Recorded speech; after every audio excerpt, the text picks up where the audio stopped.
মাসির বাড়ি থেকে দুদিনের ছুটি কাটিয়ে এখন তো আমি চলে এসেছি সেজুমার বাড়িতে। তো আজকে সকালের ব্রেকফাস্টটা আমি সবার জন্য বানাচ্ছি, যেটা হচ্ছে ওটসের চিলা। অবশ্য তার সাথে ছিল গরম গরম জিলিপি। সেটা খাওয়ার পরে স্নান সেরে আমি চলে এসেছিলাম ওপরের ঘরে।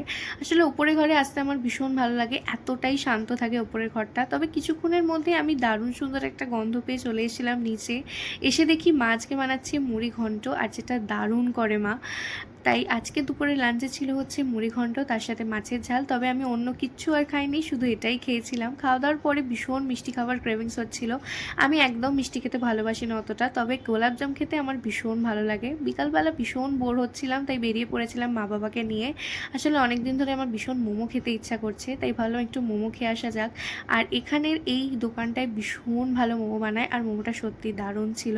খাওয়া দাওয়া সেরে আমার টুকটাক কয়েকটা জিনিস নেওয়ার ছিল, তো সেগুলো নিলাম। আর তারপরেই চলে এসেছিলাম মায়ের আর আমার দুজনেরই পছন্দের একটা মিষ্টির দোকানে। মিষ্টি নিয়ে বাড়ি এসে দেখছিলাম একটা ভীষণ পছন্দের মুভি। নিউলি হটস্টারে অনেক 90s মুভি নিউলি অ্যাড হয়েছে, তার মধ্যে এইটা হচ্ছে আমার অনেকটা পছন্দের, তাই এটাই দেখছিলাম। তো that's it for today. Okay, by.